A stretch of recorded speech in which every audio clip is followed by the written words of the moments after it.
안녕하세요. 오늘은 창세기 30장입니다. 라헬이 자기가 야곱에게서 아들을 낳지 못함을 보고 그의 언니를 시기하여 야곱에게 이르되 내게 자식을 낳게 하라. 그렇지 아니하면 내가 죽겠노라. 야곱이 라헬에게 성을 내어 이르되 그대를 임신하지 못하게 하시는 이는 하나님이시니 내가 하나님을 대신하겠느냐. 자, 여기에요. 이 성경절을 꼭 적어주세요. 로마서 11장 1절부터 12절이에요. 이 성경절은 이 모든 내용하고 정확하게 매칭은 되지 않아요. 하지만 여러분들에게 아주 뭐라고 할까요? 폭넓은 이해를 줄 수 있는 매우 중요한 성경절입니다. 자, 한번 살펴볼게요. 우리가 지금 보고 있는 사람은 누구냐면 바로 라헬과 레아예요. 제가 적어볼까요? 이렇게 라헬, 레아. 이 두 여인은요. 지금 어떠한 두 그룹을 표상을 하는데요. 제가 이것을 지금 다 설명해 드릴 수는 없어요. 하지만 이 이야기를 통해서 어떠한 느낌을 보셔야지 돼요. 마치 어, 여기다가는 사라를 적고 여기다가는 하가를 적으면 어떨까요? 느낌이 비슷하지 않습니까? 레아와 하갈은 손쉽게 자녀를 얻어요. 그렇죠? 하지만 라헬과 사라는 자식을 얻지 못합니다. 이러한 것. 비슷한 느낌 보이시죠?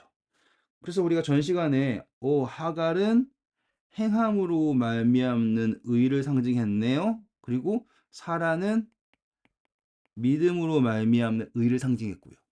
사라도 계속해서 자식을 얻고 싶어 했지만 안 됐죠. 라헬도 그렇고요.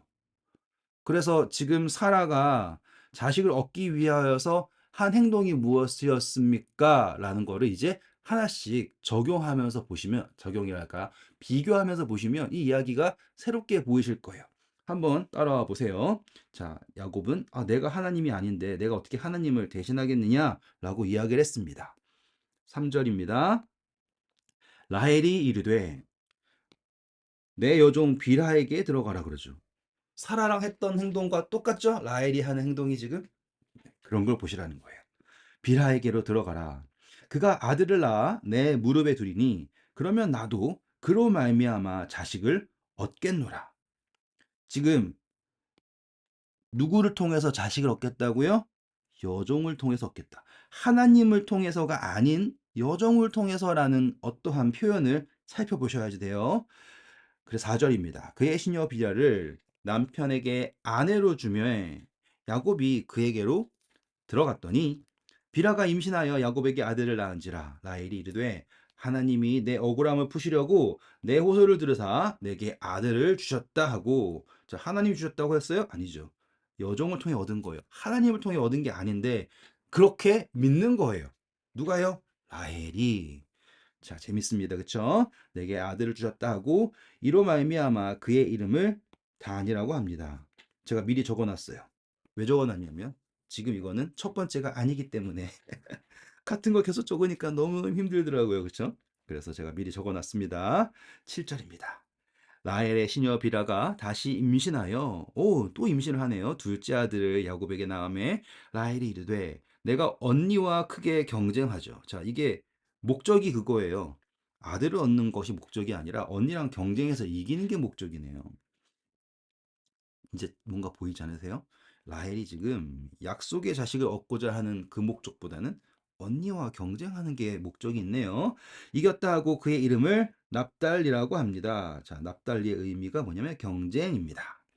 제가 전에 말씀드렸죠. 우리는 성경을 읽을 때 이 옆에 이름의 의미를 꼭꼭 적어둬야 됩니다. 나중에 그 의미들을 찾아갈 때 이게 큰 도움이 돼요. 9절. 레아가 자기의 출산이 멈춤을 보고, 자, 이제 레아도 라헬을 따라합니다. 왜냐면 경쟁을 해야 되니까요. 그의 시녀 실바를 데려다가 야곱에게 주어 아내로 삼게 하였더니 레아의 시녀 실바가 야곱에게서 아들을 낳음에 레아가 이르되 복되도다 하고 그의 이름을 같이라고 합니다. 그 이름은 복됨이란 뜻이에요. 레아의 시녀 실바가 둘째 아들을 야곱에게 낳음에 레아가 이르되 기쁘도다. 모든 딸들이 나를 기쁜 자라 하리로라 하고 그의 이름을 아셀이라고 불렀습니다. 지금 이거 보면 이름이 라헬은 뭔가 되게 경쟁적이죠. 뭔가 이기겠다. 내가 언니랑 해가지고 뭔가를 하겠다 이런 식이잖아요. 하나님이 나를 억울함 판단하셨다. 그리고 내가 언니랑 경쟁해서 이겼다 이런 식이에요. 근데 거기에다 대고 이 레아가 이름 짓는 걸 보면 느낌이 좀 달라요. 그쵸? 아, 복되다. 그리고 보세요. 모든 딸들이 내가 이긴 걸 알겠지? 이런 느낌이죠. 참, 여자들의 마음을 제가 어떻게 알겠습니까마는.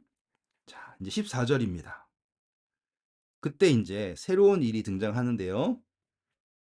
밀 거둘 때예요. 이렇게 밀 거둘 때. 밀 거둘 때라는 건요. 제가 설명을 잠깐 해드려야 될게요. 말이 죄송합니다. 설명을 잠깐 해드릴게요. 이 밀 거둘 때라는 게요. 여러분 혹시 오순절 들어보셨어요? 오순절. 네. 바로 이 5월경을 말하거든요. 지금 5월에서 6월 사이 이렇게 생각하시면 돼요. 그러니 지금 루벤이 합한 채를 어딘가에서 얻어왔는데 이 합한 채는 뭐 그 당시에 이제 최음제 비슷한 거예요. 최음제? 정확하게 무엇인지는 저도 잘 모릅니다. 하지만 중요하게 표현하기에 말이 안 나와요. 전 정말로 실수하기 싫습니다. 또 녹화하고 싶지 않아요. 자, 르우벤이 첫 번째 장자죠, 그쵸? 르우벤이 어떻게 하다가 그 당시에 이 르우벤은 이제 나이를 계산해 보면은 이제 뭐 7살, 6살 그 정도 됐을 거예요. 합한 채를 얻어서 그의 어머니 레아에게로 드렸어요. 와, 합한 채를 가지고 갑니다. 그게 언제냐 바로 이때네요. 그리고 라헬이 레아에게 이르되 언니의 아들이 합한 채 언니의 아들의 합한 채를 청구하노라. 말 표현이 웃기죠? 한번 읽어보겠습니다. 레아가 그에게 이르되 내가 내 남편을 빼앗은 것이 작은 일이냐? 그런데 음, 내가 내 아들의 합한 채도 빼앗고자 하느냐? 라헬이 이르되 그러면 언니의 아들의 합한채 대신에 오늘 밤에 내 남편이 언니와 동침하리라. 이게 참 발음이 힘들어요. 합한채 어렵습니다. 자, 그러면 지금 이 합한채가 무엇인지는 정확하게 모르지만 라헬이 이 합한채를 너무너무 좋아하고 있네요. 그쵸? 합한채, 합한채. 그리고서 합한채를 대가로 남편을 언니에게 보냅니다. 자, 살펴볼게요. 16절. 저물 때 야곱이 들에서 돌아오매 레아가 나와서 그를 영접하며 이르되 내게로 들어오라. 내가 내 아들의 합한 채로 당신을 샀노라. 그 밤에 야곱이 그와 동침하였더라. 17절입니다. 하나님이 레아의 소원을 들으셨으므로 자, 이제 합한체를 의지한 여자와 달리 하나님을 의지한 레아가 소원을 들으셨으므로 그가 임신하여 다섯째를 낳습니다. 5명 낳으면 얼마나 좋았을까요? 자, 읽어볼게요. 18절. 레아가 이르되 내가 내 시녀를 내 남편에게 주었으므로 하나님이 내게 그 값을 주셨다 하고 그의 이름을 이사가리라 하였으며 레아가 다시 임신하여 6째 아들을 야곱에게 낳은지라 레아가 이르되 하나님이 내게 후한 선물을 주시도다 내가 남편에게 6 아들을 낳았으니 이제는 그가 나와 함께 살리라 하고 그의 이름을 스불론이라 하였으며 이제 거한다라는 뜻이에요. 그리고 이제 중요한 이름이 나옵니다. 그리고 21절. 그 후에 그가 딸을 낳고 그의 이름을 디나라 하였습니다. 그 디나의 이름의 뜻은 공의, 적어 드릴게요. 공의 또는 심판이에요. 심판 또는 공의.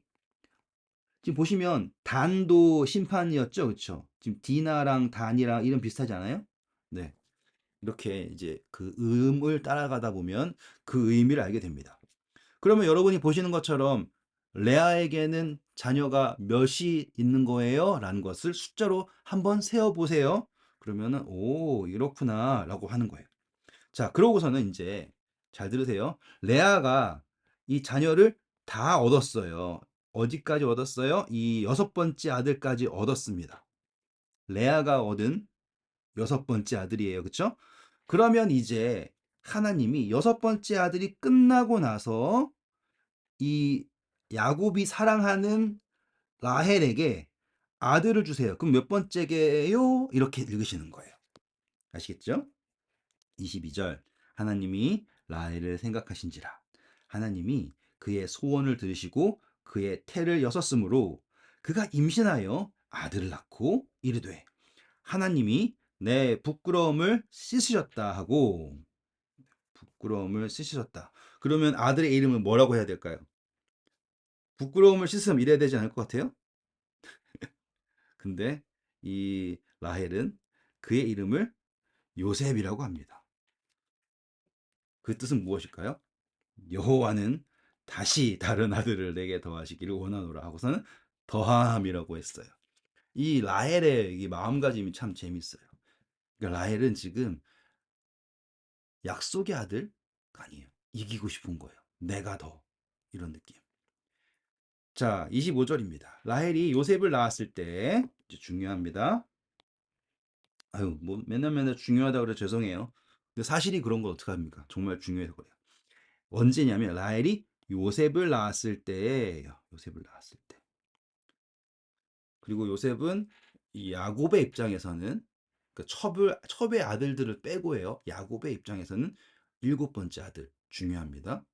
그리고 이 일곱 번째 아들은 어떻게 된 것이냐면 합한채라고 하는 언제쯤이에요? 그 오순절이라고 하는 밀 거둘 때라고 하는 그러한 어떠한 것들 잘 생각해 보셔야지 돼요. 그 시점에 자녀가 없던 라헬에게 자녀가 더해지는 거예요.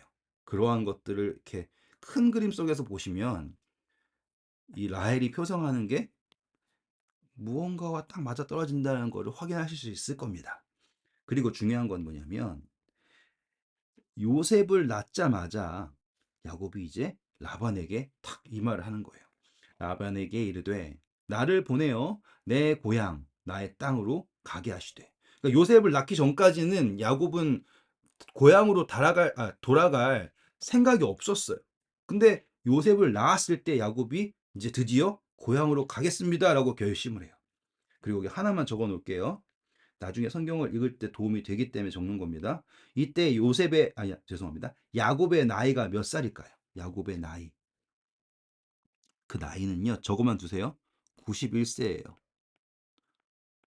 놀랍죠? 이거는 나중에, 창세기 이제 41장에 보면은 요셉이 30세에 이집트의 총리가 됩니다. 그리고서는 이제 7년 동안 풍년이 있었고, 그리고 또 흉년이 있은 다음에 이제 흉년이 5년 남았을 때 이제 야곱이 애굽으로 오죠. 근데 이제 창세기 47장에 보시면 야곱이 자신의 나이를 130세라고 소개를 해요. 그러면 이제 간단한 더하기 빼기 하면 되죠. 그쵸? 이해되셨습니까? 그러니까는 야곱이 애굽에 갔을 때 야곱의 나이는 130이었고 적어 드릴까요? 130이었고 130세였고 그리고 요셉이 그때 39세였어요. 그러면은 요셉이 태어났을 때 야곱의 나이는 91세. 나오죠? 네, 이렇게 하는 거예요. 그러면은 또 더 들어가면은 야곱이 결혼했을 때 나이도 나오겠죠. 네. 그러니 지금 야곱이 이 고향 땅으로 돌아가기로 결심할 때가 91세라는 그림이 그려지십니까? 어떤 느낌인지 잘 생각해 보세요. 그래서 이제 나의 고향으로 나의 땅으로 가게 하시되 26절입니다. 내가 외삼촌에게서 일하고 얻은 처자를 내게 주시어 나로 가게 하소서. 내가 외삼촌에게 한 일을 외삼촌이 아시나이다. 이런 표현들 잘 익혀주세요. 나중에 성경에서 겹치는 것들이 많기 때문입니다. 27절 라반이 그에게 이르되 여호와께서 너로 말미암아 내게 복 주신 줄을 내가 깨달았노니 내가 나를 사랑스럽게 여기거든 그대로 있으라. 오, 깨달았다. 그렇다는 건 지금 복이 야곱을 통해 온다라는 것을 라반이 알게 되었다라는 거예요. 그렇죠? 여기다가는 적어 드릴게요. 신명기 28장 1절부터 14절 이게 복에 관한 거예요. 하나님의 말씀을 순종했을 때 오는 것. 그리고 저는 만약에 이런 이야기가 나오면 꼭 시편 128편을 그냥 한번 다 읽어 보시길 바라요. 길지 않아요. 길지 않아요. 하지만 읽으시면 이 복이라는 게 그리고 하나님이 아브라함에게 내가 너로 복을 삼아라고 하셨잖아요. 그렇죠? 그리고 나중에 이것도 적어 드릴까요? 여기다가 적을게요. 창세기 26장도 그렇고요. 26장 24절도 그렇고요. 그리고 특별히 요셉 이야기 39장 3절도 보시면 정말로 그 존재 자체가 복이 되는 것이 등장합니다. 꼭 그거를 살펴주세요. 그리고 이 속이기를 좋아하는 라반도 야곱이 그에게 복이 되었다라는 것을 깨닫게 되잖아요. 그렇죠? 그게 중요합니다. 28절입니다. 또 이르되 제가 전에 말씀드렸죠. 야곱의 이야기의 핵심은 뭐냐면 품삯을 정하는 거야. 대가를 치르고 가져온다. 내가 그것을 주리라. 29절. 야곱이 그에게 이르되 내가 어떻게 외삼촌을 섬겼는지 어떻게 외삼촌의 가축을 쳤는지 외삼촌이 아시나이다. 내가 오기 전에는 올리고 읽을게요. 외삼촌의 소유가 적더니 번성하여 때를 이루었으니 내 발이 이르는 곳마다 여호와께서 외삼촌에게 복을 주셨나이다. 오, 표현 좋죠, 그렇죠? 성경에서 내 발이 닿는 곳 다 나옵니다. 그러나 나는 언제나 내 집을 세우리이까. 31절 라반이 이르되 내가 무엇으로 내게 주랴? 야곱이 이르되 외삼촌께서 내게 아무것도 주시지 않아도 나를 위하여 이 일을 행하시면 그러니까는 지금 야곱이 원하는 거는 외삼촌을 통해서 받는 것이 아니다라는 거 어떤 조건이에요. 나를 위하여 이 일을 행하시면 내가 다시 외삼촌의 양떼를 먹이고 지키리이다. 오늘 내가 외삼촌의 양떼에 두루 다니며 그 양 중에 아롱진 것과 점 있는 것과 검은 것을 가려내며 또 염소 중에 점 있는 것과 아롱진 것을 가려내리니 이 같은 것이 내 품삯이 되리라라고 합니다. 그 당시에 이제 염색 기술이 이렇게 발달되지 않았을 때 양털에 얼룩이 있다라는 것은 가치가 떨어지는 거죠. 그렇죠? 그래서 야곱이 요구하는 것은 가치 있는 것이 아니라 가치 없는 것을 요구합니다. 어, 중요하다는 거 아시겠어요? 느낌이 오세요? 그러니까 가치 있는 것을 요구하는 게 아니라 가치 없는 것을 자신의 소유로 말한다. 한번 살펴볼게요. 후일에 외삼촌께서 오셔서 내 품삯을 조사할 때 나의 의가 내 답이 되리이다. 내가 혹시 염소 중 아롱지지 아니한 것이나 점이 없는 것이나 양 중에 검지 아니한 것이 있거든 다 도둑질한 것으로 인정하소서. 라반이 이르되 내가 내 말대로 하리라 하고 그날에 참 재밌어요. 그가 순염소 중 얼룩무늬 있는 것과 점 있는 것을 가리고 암염소 중 흰 바탕에 아롱인 것과 점 있는 것을 가리고 양 중에 검은 것들을 가려 자기 아들의 손에 맡기고 그러니까는 아무것도 주기 싫은 거예요. 그래서 아싸리 그냥 모든 거 다 뺏어버립니다. 남은 거는 이제 라반이 생각할 때 나의 것이다라고 하는 거. 중요한 거예요. 이걸 다 어떻게 설명해드릴지 모르겠지만 제가 말이 빨라지는 거 보니까 다시 진정을 하고요. 라반의 소유다라고 완전히 확정된 것을 야곱에게 넘겨요. 야곱의 소유가 확정된 것, 그 가능성 자체가 아예 없다라고 믿는 이해되셨죠? 36절이에요. 자기와 야곱의 사이의 길을 사흘길, 그러니까 3일길입니다. 뛰게 하였고 야곱은 라반의 남은 양떼를 치니라. 야, 야곱이 탁 싹 솎아져 가지고는 하얗고 얼룩진 거 아무것도 없는 양과 염소를 받았을 때 야곱의 기분은 어땠을까요? 그쵸? 야곱이 이제 자 보세요. 버드나무와 살구나무와 신풍나무의 푸른 가지를 가져다가 오, 갑자기 신기한 일을 합니다. 버드나무, 살구나무, 신풍나무, 푸른 가지를 가져다가 그것들의 껍질을 벗겨 흰 무늬를 내고 그 껍질 벗긴 가지 양떼가 와서 먹는 개천의 물 구유에 세워 양떼를 향하게 하며 그 양떼가 그때가 물을 마실 때 올 때 새끼를 베네요. 보세요. 물을 먹을 때 새끼를 벤다. 이런 표현들. 그냥 미신이 아니에요. 지금 어떠한 상징들이 보셔야 돼요. 가지 앞에서 새끼를 뱀으로 가지 앞에 새끼를 뱀으로 가지 네. 네.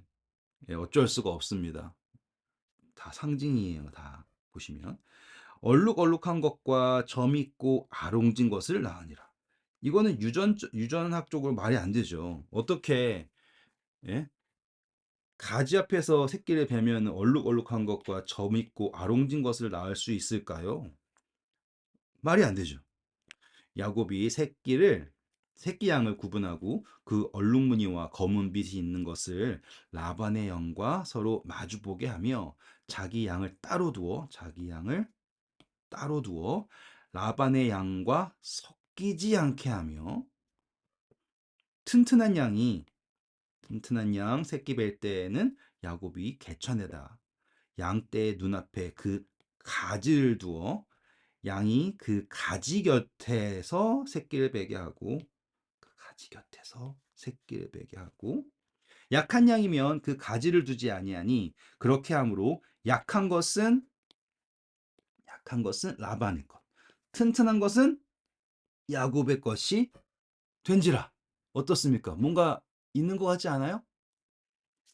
꼭 적어주세요. 꼭 적어주세요. 색깔 이렇게 해서 가지 옆에다가 여기다 적을게요. 이사야서 이사야입니다. 이사야서 4장 2절에서 4절. 똑같이 이사야예요. 11장 1절에서 12절. 거기에 보시면 여러분들이 꼭 아셔야 될 가지가 뭔지가 나와요. 가지가. 가지가 바로 예수 그리스도를 말하고 있어요. 이상하지 않아요? 그전에는 약간 미신을 따랐던 야곱의 모습이 보였는데 이렇게 표상으로 따지고 보니까 이 가지가 예수 그리스도예요. 예수님. 그러니 예수님 앞에서 잉태한 것은 그 가지 곁에서 새끼를 뵌 것은 어떤 새끼가 나는 거예요? 튼튼한 새끼인 거예요. 비록 그 모습은 점이 있고 아롱진 거예요. 그러니까 흠이 있는 거죠. 흠. 성경 하나 더 적어 드릴까요? 너무 기분이 좋네요. 결국에 제가 해냈습니다. 이게 녹화 한 번에 하는 게 보통 어려운 게 아니에요, 여러분. 성공했어요. 다 왔어요. 고린도전서 1장 26절에서 31절. 하나님께서 우리를 택하실 때 어떠한 기준을 택하시는가? 세상에서 잘난 사람을 택하실까요? 아니면 어리석은 사람들 택하실까요? 답이 바로 고린도전서 1장 26절부터 31절에 있습니다. 분명히 라반의 소유인데 가지 앞에서 태어난 사람들은 아시겠어요? 물을 마실 때 가지 앞에서 물을 마시고 가지 앞에서 태어난 사람들은 예수 그리스도 앞에서 물을 마시고 예수 그리스도 앞에서 태어난 사람들은 다 야곱의 소유가 되는 거예요. 예수 그리스도의 소유가 되는 거예요. 놀랍죠? 그리고 제가 여기 하나만 더 적어 드릴게요. 여기 보면 나무들 이름이 나와요. 어디 있습니까? 제가 하나 빼먹었는데 전 시간에 어디 있어요? 여기 있다. 여기 보면 뭐 버드나무 나오고 살구나무 나오고 신풍나무 나오는데 이 나무들이 뭘 이야기하는지 모르겠지만 여기 보시면은 살구나무 나오죠. 그쵸? 이게 그냥 나온 나무가 아니겠네요. 전 시간에 제가 너무 어렵지 않게 할게요. 전 시간에 우리 야곱이 베델에서 사닥다리를 봤죠. 그쵸? 근데 그 베델의 이름의 원래 이름이 뭐였다고 했어요? 루스라고 했던 거 기억나세요? 네. 바로 요 나무가 이름이 루스예요. 음, 뭔가 있겠구나 싶지 않습니까? 네. 그리고 기억나세요? 아, 기억 안 나실 수 있겠네요. 처음 읽으셨으면. 네, 아론의 지팡이도 이 나무예요. 그래서 이 나무를 볼 때 어떠한 새로운 이해가 있다라는 거를 한 번쯤 염두에 두시면 제가 나중에 우리 이제 어디에 갈까요? 제사법 나갈 때 큰 한방을 드릴 수 있습니다. 그러니까 요 정도만 이해해 주세요. 그래서 오늘 마지막이죠. 43절. 이에 그 사람이 매우 번창하여 양떼와 노비와 낙타와 나귀가 많았더라. 자, 하나님께서 야곱을 어떻게 축복하셨는지, 그리고 그 이야기가 단순히 야곱이 신기하게 돈을 벌었대. 그게 아니라 예수 그리스도 앞에서, 가지 앞에서, 가지 곁에서 새끼를 베고 그 앞에서 물을 마신 존재가 바로 우리라는 것. 그래서 우리가 라반의 소유, 사단의 소유가 아닌 예수 그리스도의 소유가 되었다는 것. 묵상하시면서 오늘 하루도 수고 많으셨고요. 좋은 하루 되세요. 감사합니다.